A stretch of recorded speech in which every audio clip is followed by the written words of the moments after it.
how to comment during the Frankly Speaking show. On your computer, look to the right of the video. That's your live chat hub. Click the Say Something box at the bottom, type your message, and hit enter. Boom, you're live. On the mobile app, it's just as easy. Tap the live chat button right under the video to open the window. Pro tip, if you're in full screen mode, tap the screen once and hit the chat icon to see messages without leaving the action. Can't type? Check two things. Make sure you're signed in and see if subscribers only mode is on. You might need to sub and wait a few minutes.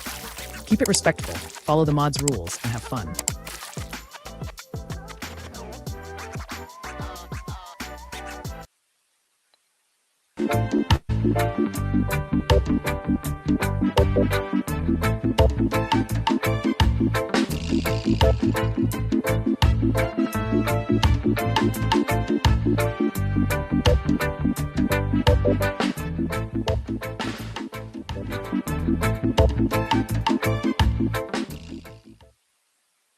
Good day. JPS said it has restored electricity to more than 95% of its customers who lost service because of Hurricane Melissa. At the same time, frankly speaking, consumers are paying higher amounts for electricity and could pay even more over the next few months based on a principle of what I wanted to call shock reduction by the OUR that approved some new costs for JPS in mid-December, some new rates for JPS in mid-December. We will speak with Winsome Callum. She knows all about this. She's Director of Corporate Communications at JPS, and she will tell us what's involved in this rate increase. Regarding that crucial utilities restoration activities post-Melissa, she will tell us all about that. We know what light means to almost everybody. Also, this episode, we'll bring a special look at AI, courtesy of Winnie Anderson Brown. Our other regular panelists, Desmond Richards, is here too. Thank you, our listeners and viewers, for joining us today for this, the 197th episode of the Frankly Speaking Podcast. Remember, we invite your comments and queries during the podcast, as suggested earlier in the program. Joshua gave us some new ways of reaching the program. So just please place your comments and questions on the YouTube channel as outlined at the start of the program. And remember to subscribe if you have not done so yet. So welcome, a special welcome to Winsome Callum. Ms. Callum, please give us a brief update as to how many customers of the JPS are still without electricity. And why? And where are they? Where are these people? Hi, good afternoon. About 3.5 months ago, Jamaica was struck by a Category 5 hurricane, which was unprecedented, the worst that we've ever seen in Jamaica. And that hurricane caused widespread devastation across the island.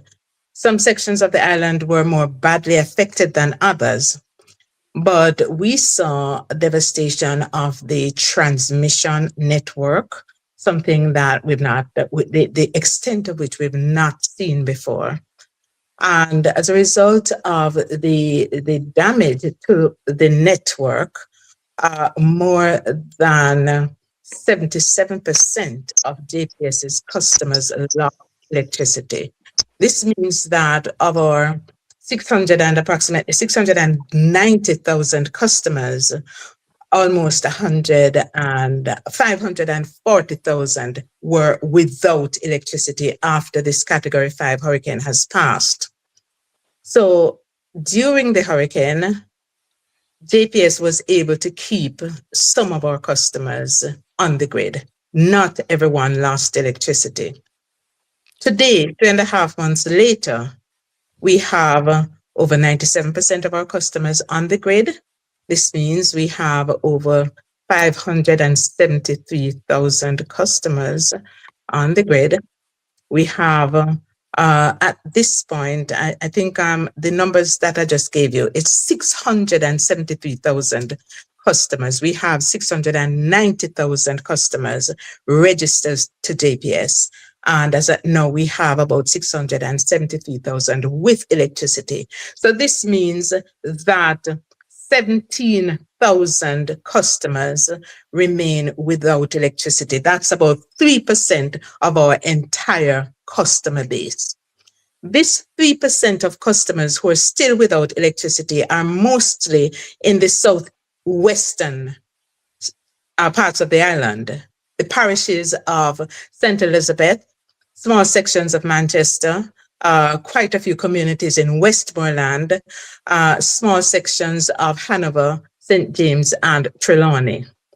The 17,000, we are working to reduce this to under 10,000 by the end of February.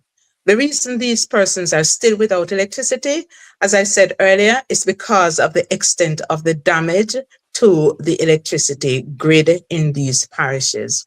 And if you've been following what happened with Melissa, you know that the eye of the hurricane it hit directly on the southeastern end of the island. So if you visited Westmoreland and St. Elizabeth, you would have seen the extent of the damage to the infrastructure, not just electricity infrastructure, but right across the parishes.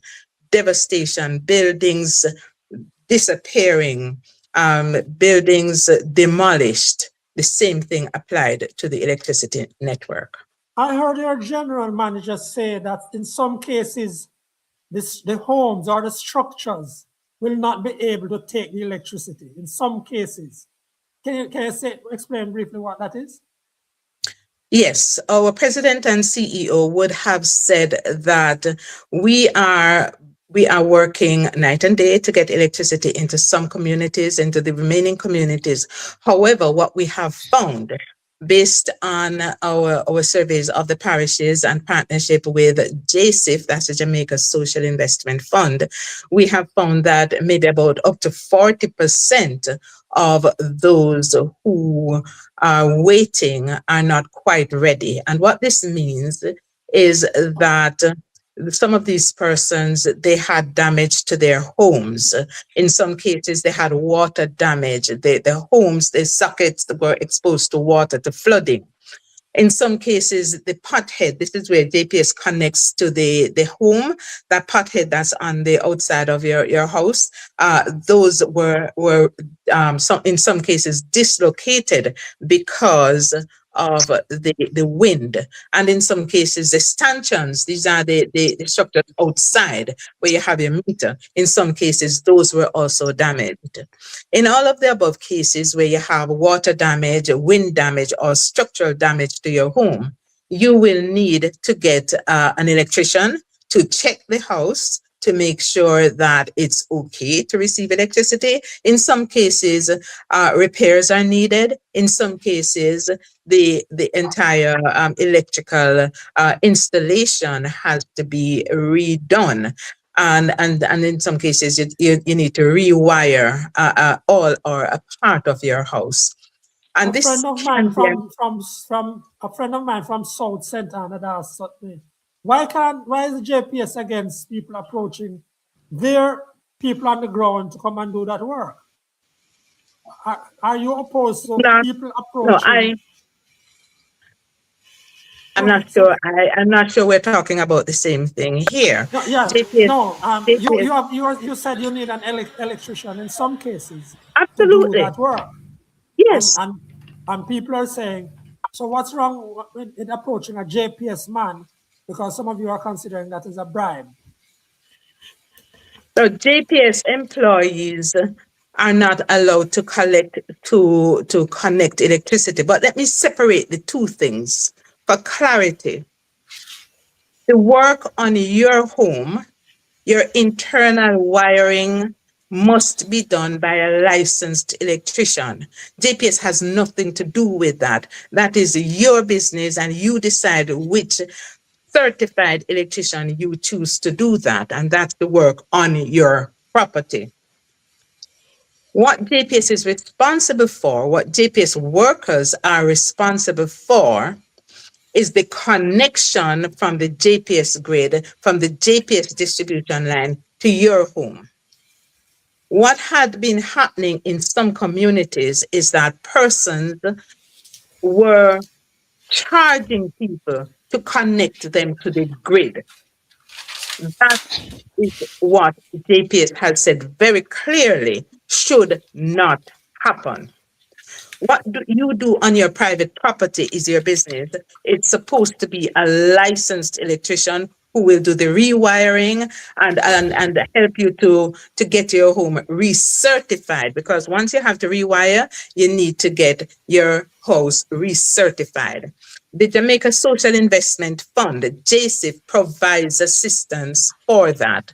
And you can contact JSIF for information. You can get this information also from the Ministry of Energy for rewiring and recertification of your home. This is not JPS's responsibility, and JPS cannot dictate to you who does this on your property. What JPS says is that you mustn't pay anybody to connect you to the grid. May I just quickly jump in with a comment from Pachir, who says a friend in Cameroons near Montego Bay is still without power. She is in despair. Does that sound a reasonable someone near to Montego Bay not having power up to now? And we do have communities in St. James that are without power.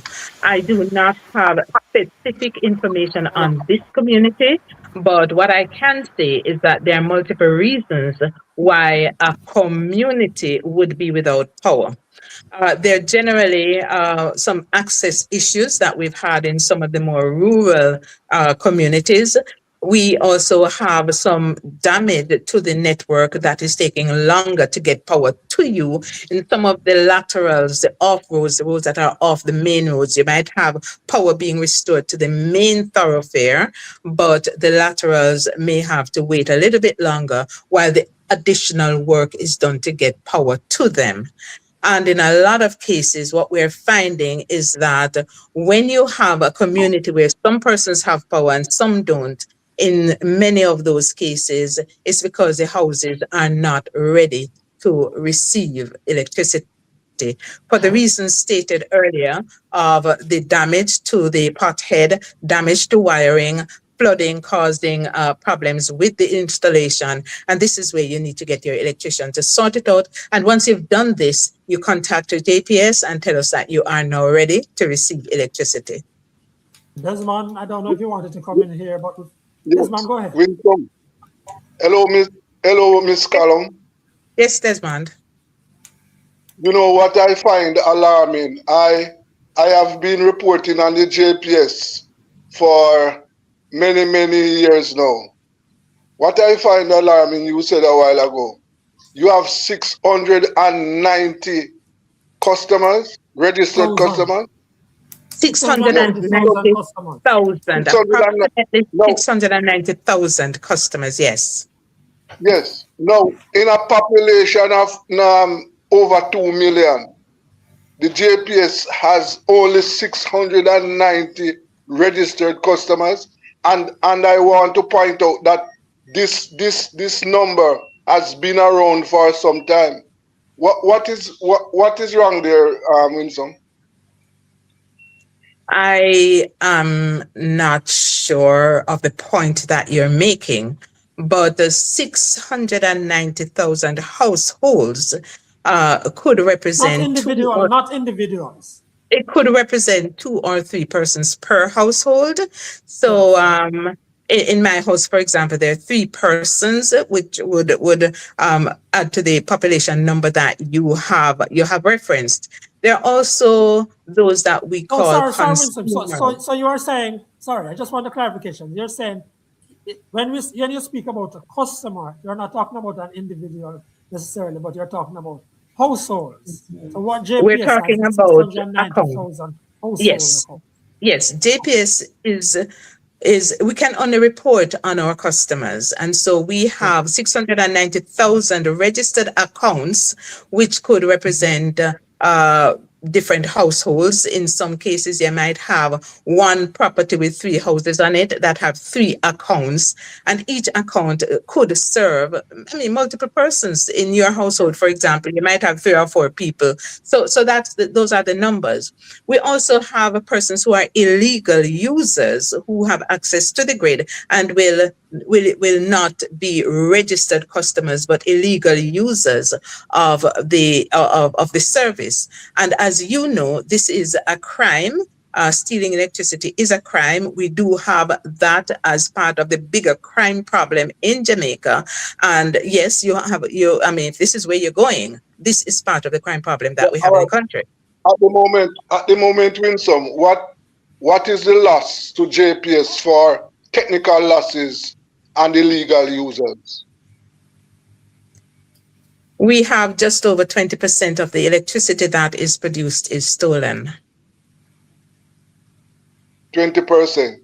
And as usual, the legitimate customers are the ones who pay for that. This cost is shared between JPS. We have to absorb some of this cost because we are held accountable to implement solutions to address this problem. And there is the cost that is shared among legitimate customers of JPS. The government has acknowledged that theft of electricity is a socio-economic problem, and the utility cannot be held wholly accountable for this crime. And so what the government is doing is to provide some support for persons to become legal, legitimate customers who pay for the electricity that they use. And there are several initiatives that are being implemented to support persons who can't and are willing to come on as prepaid customers. And we've seen some success there across the country, both in the urban and rural parishes. What percentage of your customers is now prepaid? Because I know you launched that some time ago. What percentage? I don't have that number with me. Okay. I wanted a clarification. You're finished with that point because I want to go back to the restoration. I wanted a clarification for the number of accounts. That includes the business accounts, right? So it's not just household. Am I correct? That's correct. Yeah. That's correct. Right. Okay. So I wanted to ask you, there's a suggestion out there, ordinary folk like myself out there looking on, they say part of the problem, part of the extensive nature of the damage to JPS systems was a lack of maintenance. And I'm just giving you the argument that is out there. A lack of maintenance. They say what you can see now is that some of those posts that were knocked over or rotten or not set up properly, or JPS did not maintain the wiring, the trees and the wiring outside on the road and so forth. Can you give us a response to that as to whether a lack of maintenance contributed to the severity of the damage suffered by JPS? Well, let me say this. I don't think we have ever seen a Category 5 hurricane going at 180 miles per hour and more, based on the reports that we've seen recently on the global stage. I do not believe that we have experienced that in our lifetime. That kind of Category 5 hurricane will cause catastrophic damage to any network. Now, we have heard this opinion put forward before, and in addressing that, what I will say is that one of the reasons why we were able to keep 23% of our customers on the grid during the most catastrophic weather event that this country has ever experienced is because of the maintenance work that has been done. We have seen where distribution lines have stood up because after Beryl, there was significant restoration and resiliency built into the network. So in preparation for this hurricane season, there are a number of things that were done. One was an intensified maintenance program. If you were looking at what JPS was doing leading up to the 2025 hurricane season, you'd have seen an intensified maintenance program. There was significant investment in what we call the structural integrity program. So broadly speaking, there was greater focus on proactive maintenance and investment in structural integrity. Now, this is not to say that we had gotten 100% of it done and completely, everything at a point where we could say that we could rest and say we've done all of the maintenance. No, that doesn't happen in any utility. It's an ongoing process where you're consistently improving, consistently maintaining, consistently rebuilding, and putting in resiliency, redundancies in your network. So I will say that it is because of maintenance, because of investment, because of inbuilt resiliency, why JPS has been able to not only keep people on the grid during the most catastrophic weather event we've ever seen, but also restore supply as quickly as we have been able to in the aftermath of the hurricane. So should I accept, therefore, and understand, therefore, that Jamaica will suffer a similar knockdown of its electricity system? Should we have, let us say this year or next year, a similar Category 5 event? In other words, we're going right back there to having a quarter of your persons on the grid, accounts on the grid. But it's just a matter that the system is not built for Category 5. Is that one correct way of looking at it? You're correct. This system is not built for Category 5. We've always said that the system is built for a Category 3 event. What we had was Category 5. So in rebuilding, what we are focusing on is building in resiliency, making the grid stronger than before. This is going to take years. This is going to be an ongoing activity requiring significant investment. God forbid, if we should have another Category 5 hurricane in the next hurricane season, we could see a similar impact on the network. I want to touch the matter of the increase given to JPS in December. Can you just explain? Because I think JPS has a different understanding of it than I do. What I understand is that a 7% increase was granted based upon JPS having shown massive increases in costs, PPIs, and so forth, that it suffered the loss of its revenue based upon how many people came off the system. Is it correct to say that we had a 7% increase in December, based on the November bill, and that for the rest of the year, additional increases might come in, additional to the 7%, to allow JPS to recover some of the extra costs in generating electricity over the time? So what happens with the costs that go into generating electricity? Every month there are some moving parts on the bill. There's some factors that will change from one month to the next. Now, some of them you have control over as the customer. Some of them JPS has control over. Some of them neither of us has control over. What are the moving parts on the bill? What are the things that change from one month to the next? Now, remember, before I go into the moving parts on the bill, the factors that change from month to month, remember, JPS is a regulated entity. JPS does not set its own rates, and the rates are set by the OUR. So you have a standard energy charge. Now, this energy charge is established by the OUR, and this charge is established only when the OUR does a rate review. So you will have the customer charge and the energy charge. Those are set.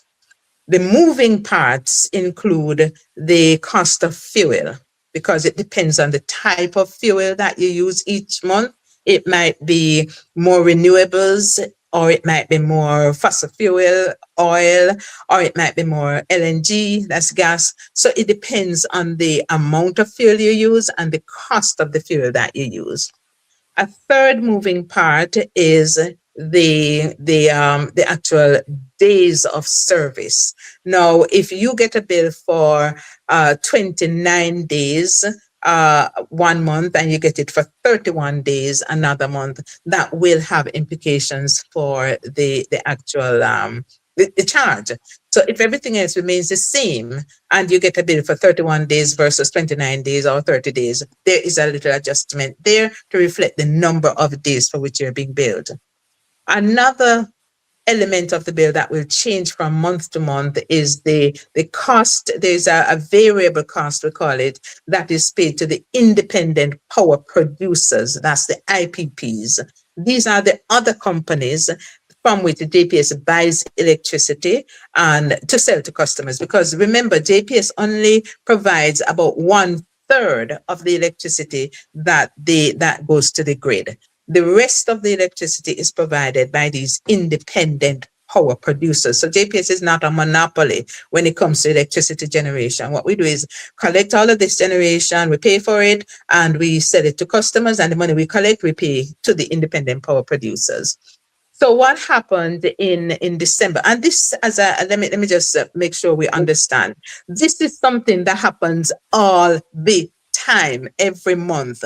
And remember, sometimes the cost will go up, sometimes it will go down. With the fuel charge, if you look at your bill each month, you will see where the fuel charge goes up or it goes down, depending on the cost of the fuel this month versus last month or next month. So it will change from month to month. So during the entire course of the year, you will see the fuel charge on your bill going up 2% or going down 6% or going up 11% or going down 5%. So you will have that. In 1 month, you might even see the fuel charge on your bill going down 12%. So this moves. And so 2025, we saw that movement up and down.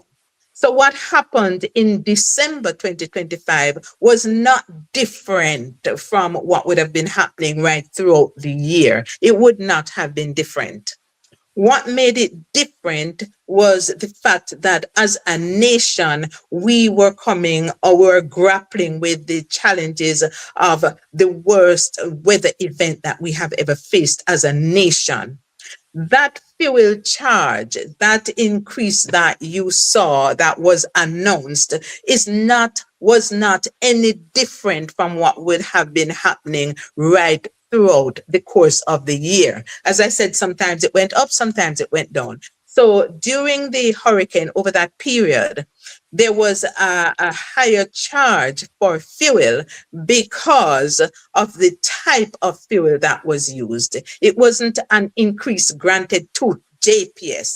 It was an increase that reflected the money that needed to be paid to the fuel providers and the independent power producers. So let's not interpret it as JPS was granted a rate increase. No, it was not a rate increase that went to JPS in any way, shape, or form. It was an increase in the cost of the inputs to deliver energy to our customers. And because that was approved by the OUR.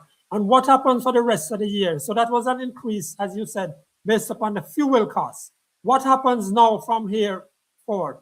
Can that price significantly increase over the next few months? No, you will not see that. As a matter of fact.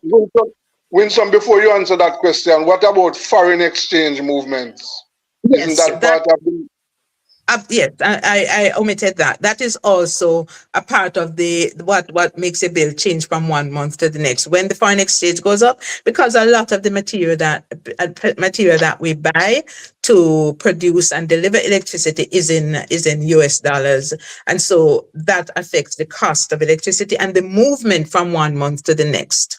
Now, every single cent that is reflected on your bill as a customer has to be vetted by the OUR. JPS can't just come up and calculate something and say we're going to pass it on to customers. As a regulated entity, the most scrutinized entity in the entire country, JPS cannot make them kind of mistake there. Every cent that you see on your bill has to conform to a specific methodology that is established by the Office of Utilities Regulation. So since that particular announcement, I believe it was November or December, we have seen a reduction in the fuel charge on bills. We have seen the fluctuation that I spoke about that we've had for right throughout the year as an ongoing part of how electricity is calculated and delivered. We have seen that from year to year. So no, there is not anticipated to be any sustained increases in bills coming out of the hurricane. We saw where the fuel charge went up, and yes, there have been instances where the fuel charge went back down. On the fuel charge on your bill would have gone down. I think at that point the fuel charge on the bill was like $29 per kilowatt hour. I think subsequent to that we saw it go down to about $26 per kilowatt hour. So that same sort of movement that is routine, that is normal, that happens right throughout the year, we will continue to see that as part of the methodology that now exists for clarity. So for clarity, JPS doesn't intend to, or doesn't have to go back to OUR for an increase in fuel rate or any increase whatsoever. What I think we're missing here is that every single month there is a change in the fuel charge on bills every single month from Wapikil Phillip. And every single month when the calculation is done, the OUR sees this information, verifies the information, and it is passed on to customers. So it's not like JPS goes and applies for a rate increase. No, that's not the case. It is that as an oversight body, the OUR has a responsibility to ensure that all charges that are passed on to customers are legitimately incurred charges, like with the fuel charges that come from the IPPs. So it's not an application for an increase. It's just that the OUR has to validate and ensure that these are legitimately incurred costs. Is this a comment from which Winnie will read in a second? I'm sorry. Okay, go ahead. JPS is the single biggest economic shackle on the Jamaican people. Privatized monopoly with no competition. No competition. Some of the highest electricity rates in the hemisphere and costs that ripple through food, water, healthcare, and so on. When you want to make a comment on that, it's not a monopoly provider, we know. But it is one of we are paying in Jamaica, we in the Caribbean, we are I think the highest. We are there, 42 cents. We are facing the highest charges in the Caribbean, I think so. Am I right with that? You want to respond to that? Well, that is not correct. JPS is not the highest in the region. That is not correct. No, it's difficult to address a comment like this that is so fraught with misinformation and bias. The fact is, one, JPS is not the highest charge in the region. That is not true at all. We are about midway. When you look at the charges for electricity across the region, we're about midway. Now, one of the reasons, if you look at what cost, what are the charges behind the electricity rate that we incur, one of the biggest contributors is the type of fuel that is used to generate electricity. Now, some years ago, the government sought to start addressing this by starting the movement from oil. Now, oil is the most expensive fuel, and we've been introducing liquefied natural gas and more renewables. So those have helped to keep the cost of electricity relatively flat. But this is something that has to be addressed over the long term.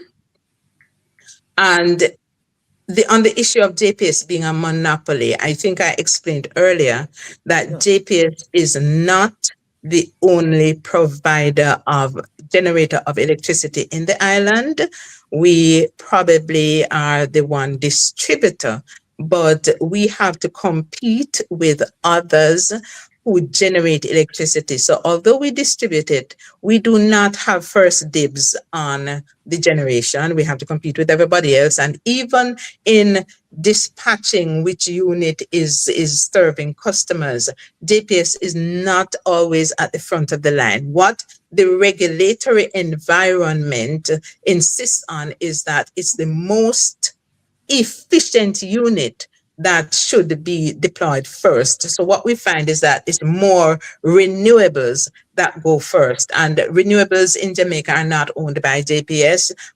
We have the wind, we have the hydro facilities, but we have different companies owning different renewables that serve the grid, and that's usually the ones that are deployed first as the most efficient. So in terms of monopoly, it's incorrect to say we have a monopoly on generation, and it's incorrect to say that JPS has the highest rates in the region. As we wrap up here, let me just ask you. No, before Winsome leaves, it is easy to check. You can ask AI, which has the highest, and certainly Winsome is right. Jamaica does not have the highest. And that information we can get at our fingertips with AI. Thank you so very much. And we're going to come to some AI stuff in a little while. And someone just wanted to ask you, you said that in the next 2 weeks, by the end of February, you are expecting to reach another, I think, 7,000 people, customers, accounts that do not know about electricity. Is that correct? Another 7,000 in the next 2 weeks. When do you think you will reach a stage where we have almost nobody? I mean, you might have 10 or 200.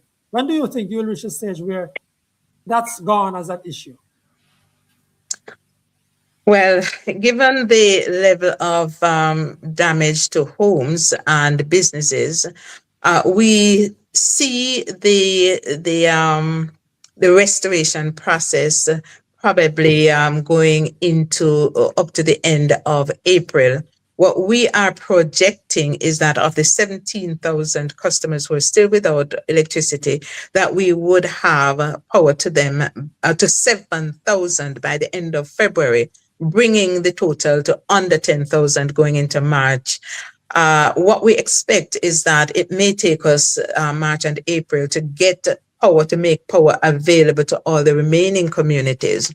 What would be necessary is for these persons in these communities to be ready to receive electricity. These persons need to have their homes rewired if necessary, have them recertified, and in some cases people have to rebuild homes. So we will have the power available, but we expect that there will be persons who may not be able to receive it. And so we encourage persons who are waiting to get their service back. We encourage them to get an electrician to check to make sure everything is ordered. So when JPS gets to your community, you can be connected as soon as possible, and you don't have to wait and have to be running up and down at the last minute to get your house wired and passed. And as a reminder, just as you go, tell us what is going to be done next from the JPS end with regard to theft of electricity. We didn't ask you to prepare on that part at all, but I know just from your knowledge of JPS. Because once upon a time, JPS introduced a RAMI system, and it apparently has failed. I don't know if it has failed, but the large numbers of people remain out there. What can you say to customers who feel hurt that they have to pay for stolen electricity? It is difficult for an organization to be losing 20% of the product that it provides. Think of yourself. If you run a bakery and the people around you thief 20%, you bake 100 bread every day and people thief 20 of the breads every day. Think of how that affects you as a business. You do No, it is business not. for 1 week.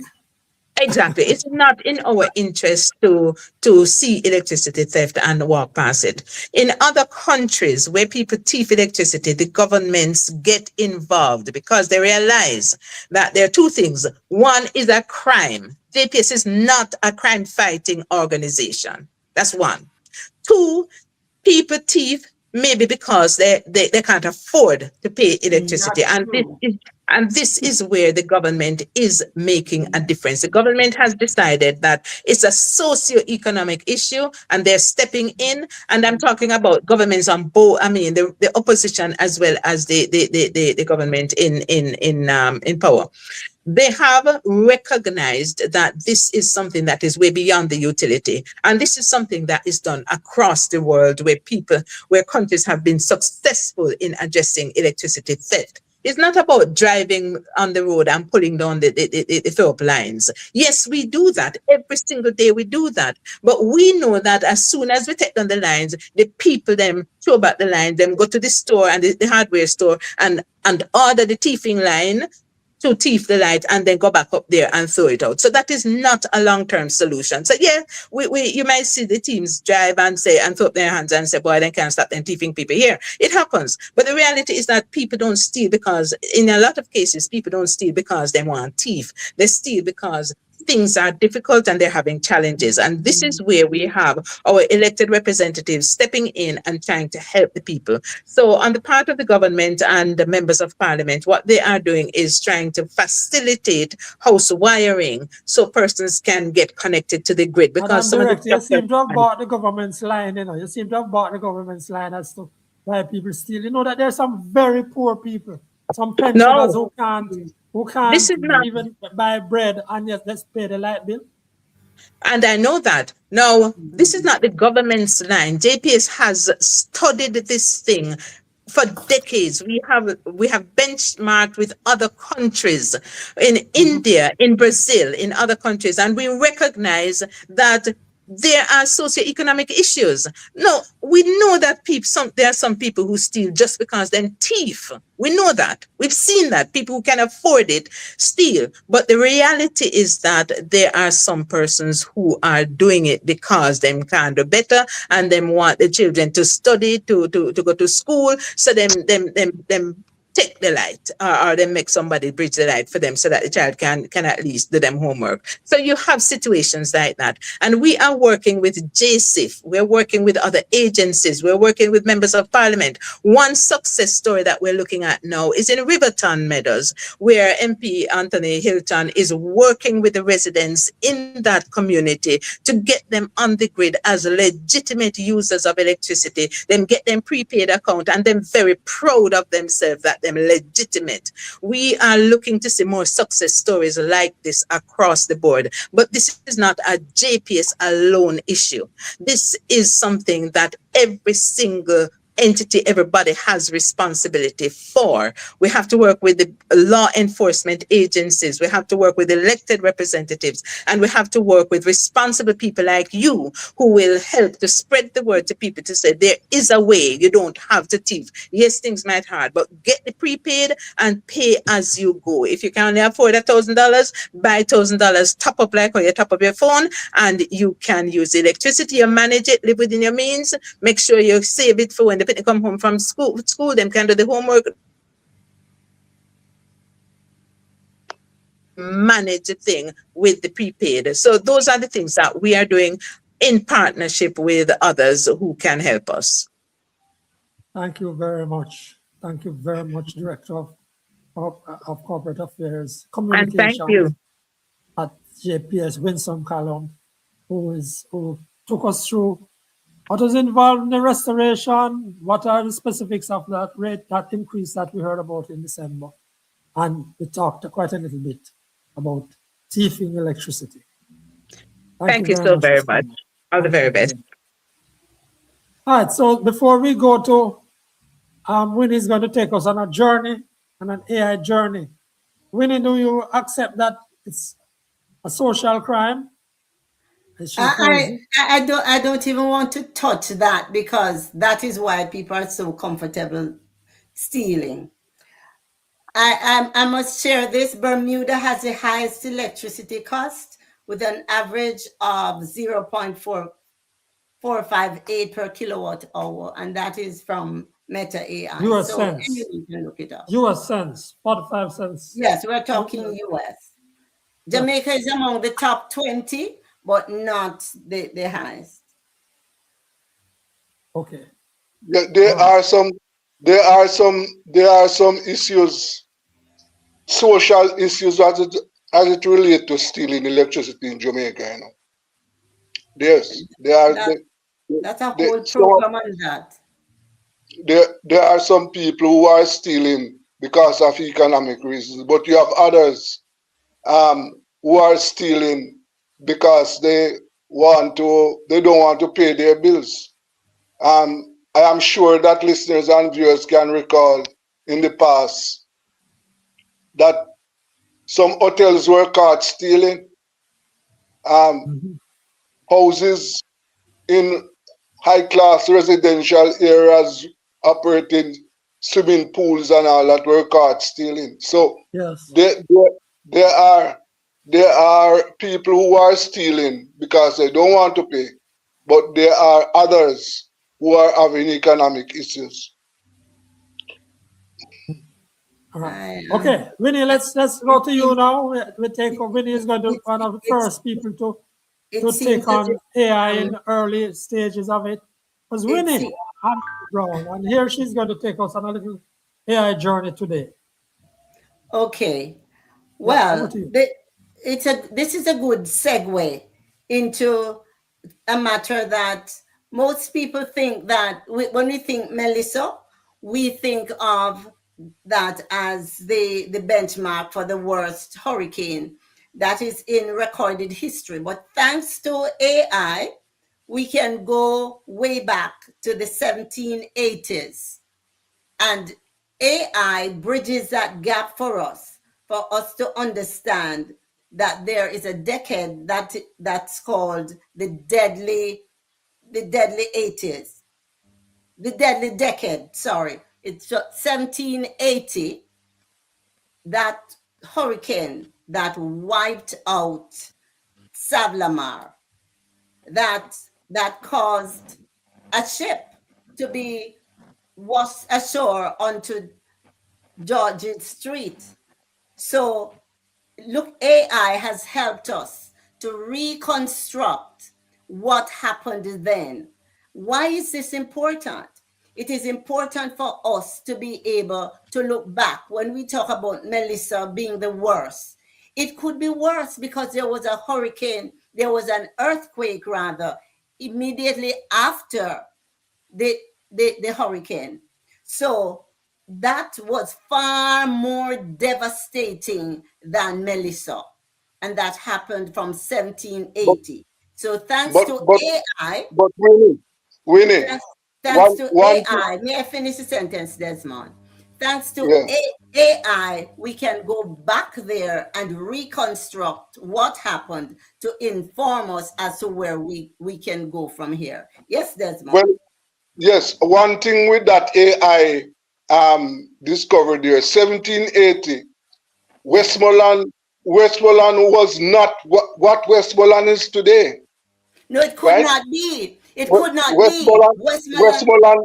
Westmoreland at that time was a slave colony with slave population and all that. So, yes, in terms of what happened there last year, it was worst because you have to take into account the size of the population and the development. So that damage that was done in 1780 compared to what was done last year, no, last year was worse. Details. You need the details in order to be able to accept or reject that. it is important to understand how this came about, what the historical information that is there, how that compares to what happened with Melissa. The town was rebuilt, and the most important reason it is important to go back there is to see what can happen again. It's a 20-foot surge that came in. 20. Just think of that. So how did you use AI to get that information? Okay, so I having learned about the deadly decade, I asked, it was Gemini who took me there. When you want to be sure, you cross-reference with artificial intelligence, you ask them where they get the information, and you can always cross-check. So it is important for us to understand that what happened in 1780, and notice it was October 3. So it is Yes, the month of October Yeah. as well. And we have this maxim that we used to say, June too soon, July stand by, August look out you must, September remember, October all over. But history shows that October, it was not all over in 1780. So it is important. AI has helped us to go back then and to look forward. So it's important. We don't have the time to go through the details. What I want viewers to do is to go back. How many persons heard of that hurricane that devastated Savlamar, that swallowed the town, the 20-foot wave that came in and swallowed the town? How many of us heard about that? How many of us knew about that before? That's a question that I'm sure you all can answer. So AI is what helped me to go back there. And you can always ask, how did you come by all of this information? The ship records, the ships that came ashore, they were named. The ships that ended up in mango trees, the ships are named. The ship that sat in the street, that ship is named as well. So it is important to understand that AI can take us back. Although it is modern technology, it helps us to rebuild the past and see what our ancestors suffered. The Savlamar that we know now was not what it was then. It was rebuilt. And that's not the only hurricane of that period. So there are other hurricanes of that period. So it's important for us to use AI to help us to go back there and make sure that we understand enough of our past so that we can move on to the future and plan for better structures, better way to withstand the storms. How many of us knew of that hurricane? It is in the history books, but AI can bring it alive now and tell the story. So over to you, Joshua. Let's do something that right now with Franklin McKnight. Change his image. All right. We only have a few minutes to go, but Okay. viewers, Well, let us. Yes, we can.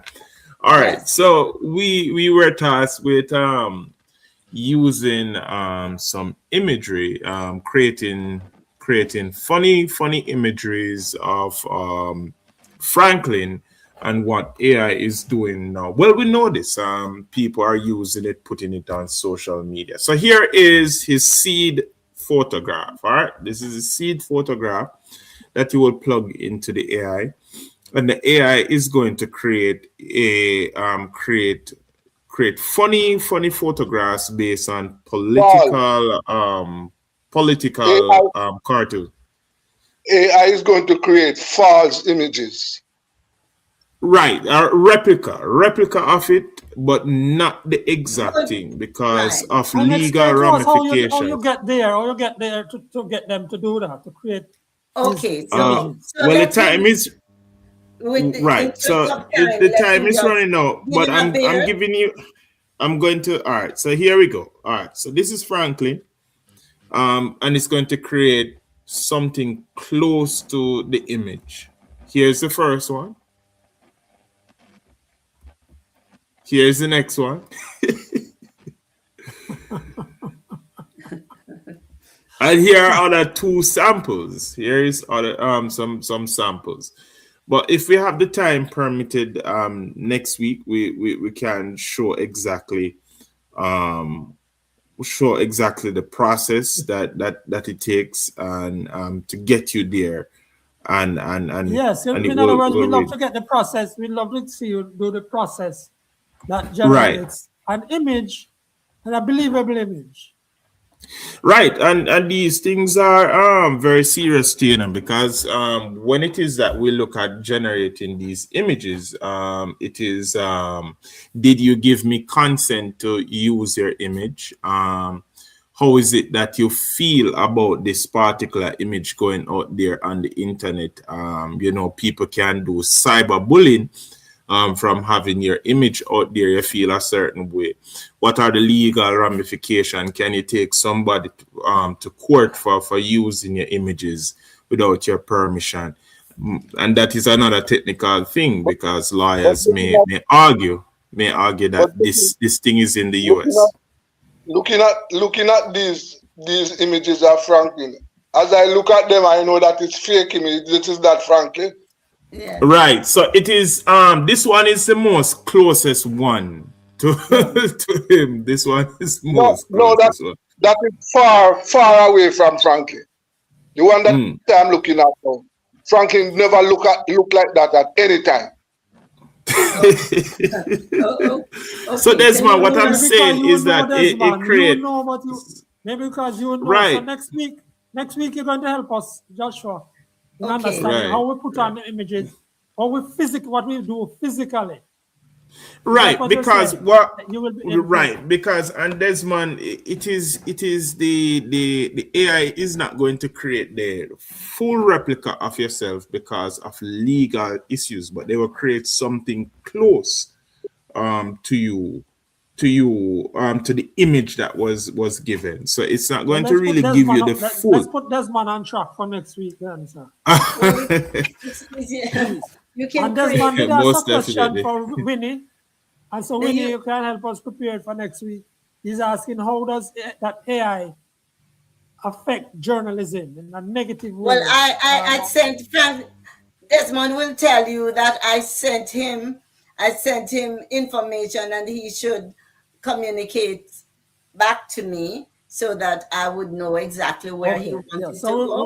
want to So tell so viewers he- and listeners as well Yes. who have an interest in that. What's the effect that AI could Yes, have so- or is so- having so on journalism now? yes, well, Desmond needs to respond, and then we know exactly where we can go.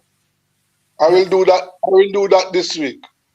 And anybody can have access, Joshua, to AI. Anybody can have access to AI.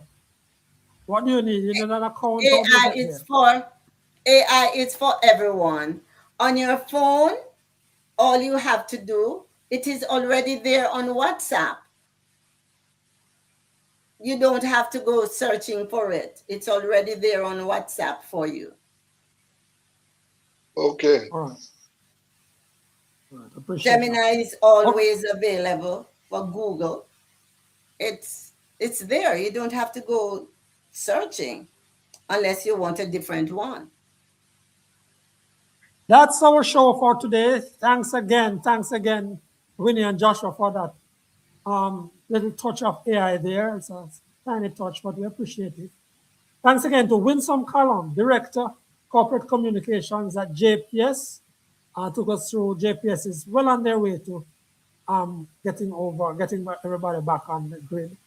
Even though we have some costs associated, some increased costs which were passed on to people because of the various hits that JPS itself took in loss of customers and different energy sources that they use. Thanks to Desmond Richards, Winnie Anderson Brown, and producer Joshua Black. Please remember the same link allows you to watch a podcast at any time at your convenience. We encourage you to share the link and also to subscribe. Please subscribe if you have not yet done so. On behalf of all of us, I'm Franklin McKnight. Until then.